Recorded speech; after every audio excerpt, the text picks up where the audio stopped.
بیٹیوں کا مذاق بنایا.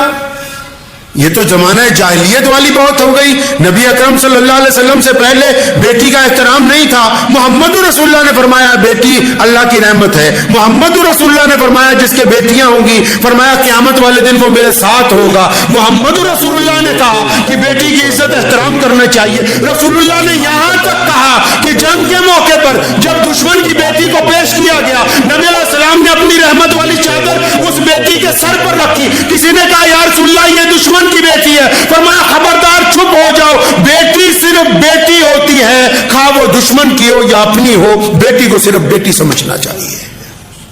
تو وہ کون لوگ ہیں بھائی بتاؤ تو صحیح مسلمانوں, وہ کون لوگ ہیں یہ جو بڑے بڑے ولیموں میں دعوتوں میں بیٹیوں کے اوپر اتنا بوجھ ڈالتے ہیں؟ یہ جو لنگوروں کی پوری فوج لے کے جاتے ہیں ساتھ میں بارات میں. بارات کس کو کہتے ہیں پتہ ہے؟ ہمارے یہاں لفظ ہے جانج. جانج ہندی کی ہے.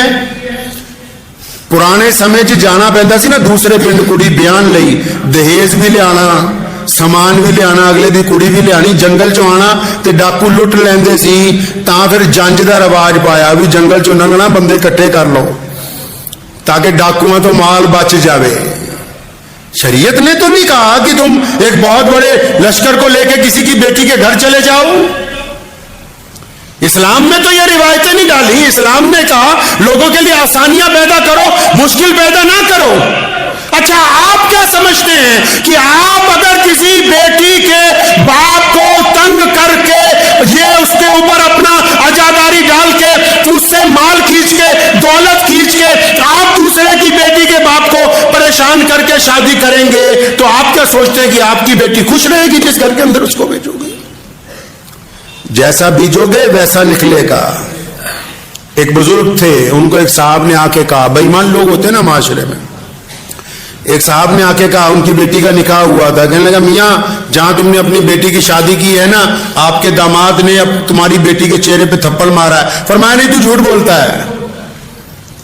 فرمایا جھوٹ بول رہے ہو تم, تو کہ تم اتنے یقین سے کیسے کہتے ہو؟ کہنے لگے کہ میرے گھر میں جس کی بیٹی ہے جس کو میں بیاہ کے لایا, جو میری بیوی ہے, میں نے ساری زندگی اپنی بیوی کے چہرے پر تھپڑ نہیں مارا, اور جس نے اپنی بیوی کے چہرے پر کبھی تھپڑ نہ مارا ہو ہی نہیں سکتا کہ اس کا داماد اس کی بیٹی کے چہرے پر تھپڑ مار دے. جو دوسروں کی بیٹیوں کا احترام کرتے ہو ان کی بیٹیوں کے راستے کے اندر رکاوٹ نہیں آتی. جو سارا دن دوسرے کی بیٹیوں کو تنگ کریں اور اپنی بیٹی کے لیے دعائیں مانگتے رہیں ان کی بیٹیوں تک بھی سکون پہنچنے والا ہے نہیں ہے, سکون پہنچنے والا نہیں ہے. میاں صاحب اس بیماری کو کم نہیں کرنا, اس کی جڑ کاٹنی پڑے گی. رسول اللہ صلی اللہ علیہ وسلم سے کہیں ثابت نہیں کہ 1,000 لوگ دعوتوں میں جائیں اور اس طرح دعوت میں کھانا کھاتے ہیں. کبھی اپنے گھر میں ایک لقمہ چھوڑا؟ کسی باپ نے اپنی ساری زندگی کی کمائی سے اپنی بیٹی کی رخصتی کے وقت کھانا کھلاتا ہے, اور یہ جتنے دعوت اڑانے کے لیے جاتے ہیں 10-10 پلیٹوں میں سامان کھانے کا چھوڑ کے آتے ہیں. تم کیا سمجھتے ہو کہ اللہ کی طرف سے پکڑ نہیں آئے گی؟ یہ جو رزق خراب کرتے ہو کوڑے کے اندر ڈالتے ہو. محمد رسول اللہ صلی اللہ علیہ وسلم چلے جا رہے, راستے میں کھجور گری ہوئی ہے, اٹھایا صاف کی کھایا, فرمایا یہ رزق ہے, یہ روٹی ہے. اور جو قومیں, جو لوگ, جو معاشرہ رزق کی عزت نہیں کرتا اللہ تعالیٰ ان سے رزق واپس لے لیتا ہے. پھر کٹورا مانگ کے لے کے مانگتے پھرتے ہیں سڑکوں کے اندر, گلیوں کے اندر. جو لوگ رزق کی عزت نہیں کرتے ان سے رزق واپس لے لیا جاتا ہے.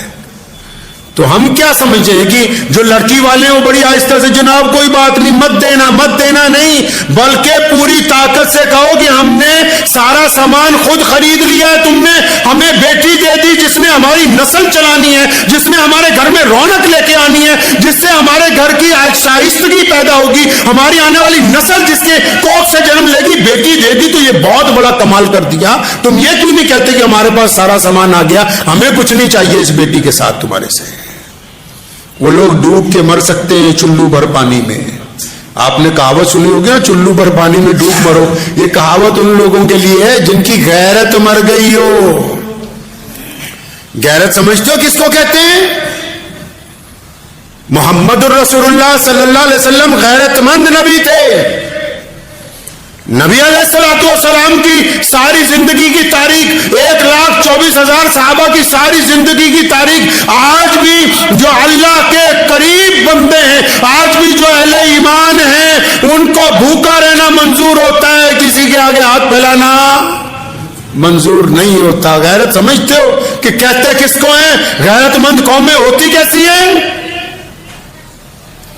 غیرت مند وہ لوگ ہوتے ہیں جو اپنا معاملہ اپنی قوت بازو سے اللہ پہ بھروسہ رکھ کے خود بھی کھاتے ہیں، دوسروں کو بھی کھلاتے ہیں. وہ لوگ غیرت مند ہوتے ہیں. جو دوسرے کے مال کے اوپر نگاہ رکھتے ہیں وہ غیرت مند نہیں ہو سکتے. تو جو دوسرے کا دہیج بھی لے وہ غیرت مند ہے. جو دوسرے سے اپنا مطالبہ بھی کرے وہ غیرت مند ہے. مرد ہی نہیں ہے. عورت کا بھی ایک مقام ہوتا ہے.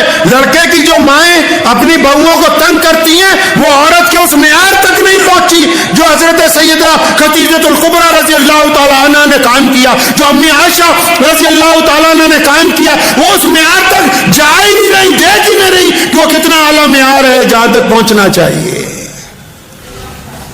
کہاں لکھا ہے شریعت میں کہ طے کرو کہ فلاں سامان چاہیے، فلاں سامان چاہیے؟ اجی ہم تو منع کر رہے ہیں. کس انداز سے منع کر رہے ہیں؟ عورتوں نے عورتوں کا جینا حرام کر رکھا ہے معاشرے میں. آپ دیکھیں کوئی نکاح ہونے والا ہو، کوئی پاس ہی نہیں کہ محمد رسول اللہ صلی اللہ علیہ وسلم کیسا نکاح چاہتے ہیں. بے شمار وظیفے کر رہی ہیں گھروں میں، بے شمار آیتیں پڑھ رہی ہیں، صبح شام تسبیحات کر رہی ہیں، اور دوسرے کی بیٹی کا جینا حرام کر رکھا ہے. یہ ساری دعائیں تسبیحاں تمہارے منہ پر ماری جائیں گی جو دوسرے کی بیٹی کے راستے کے اندر کانٹے پھوٹتے ہو. تم اس طرح اللہ راضی ہوتا ہے؟ ایسے خدا کی رضامندی حاصل کی جاتی ہے کہ جی چاہیے نہیں، جہیز نہیں چاہیے، اور تبھی زبان میں بچولیوں کو کہیں گے فلاں چیز بھی آ جائے، فلاں چیز بھی آ جائے، فلاں چیز بھی آ جائے. شریعت مطہرہ میں لکھا ہے کہ وہ بندہ مرد ہی نہیں ہے. مرد تو وہ ہوتا ہے جو اپنی قوت بازو کے زیور کے ساتھ اپنی بیوی کو چند کپڑوں میں اپنے گھر لاتا ہے اور پھر خوشگوار زندگی اس کے ساتھ گزارتا ہے. جس کو بیوی کے ماں باپ سے ساری زندگی امیدیں لگا کے رکھی ہوں وہ مرد تھوڑی ہے، وہ تو پرلے درجے کا بے ایمان ہے. اور جو بے ایمان لوگ ہوں ان کے ساتھ رشتہ داری کرنا جائز نہیں ہے. شروع کرتا ہوں اللہ کے نام سے جو بڑا مہربان اور نہایت رحم کرنے والا ہے. میں اللہ کو گواہ بنا کر عہد کرتا ہوں کہ اپنے گھر کی شادی مکمل سنت رسول صلی اللہ علیہ وسلم کے مطابق کروں گا. یعنی ایسی شادیاں جن میں لڑکی والوں سے جوڑے کی رقم لی جائے گی، نہ جہیز اور نہ نکاح کے دن کا کھانا، اور نہ سینکڑوں غیر ضروری مہمانوں کا عالیشان ولیمہ، اور نہ ہی کوئی غیر اسلامی حرکت ہوگی جیسے کہ پٹاخے بجانا، ناچ گانا کرنا اور بے پردگی وغیرہ.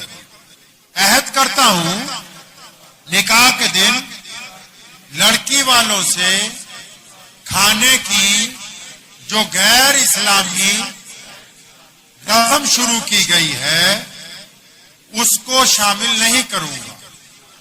عہد کرتا ہوں کہ اپنے بیٹے کی، اپنے بھائی کی بارات کو نہیں لے کے آؤں گا. مسجد میں ان کا نکاح پڑھوایا جائے گا اور پھر خود لڑکے والے اپنے خرچ پر عالیشان ولیمہ اپنی ہمت کے مطابق کریں گے.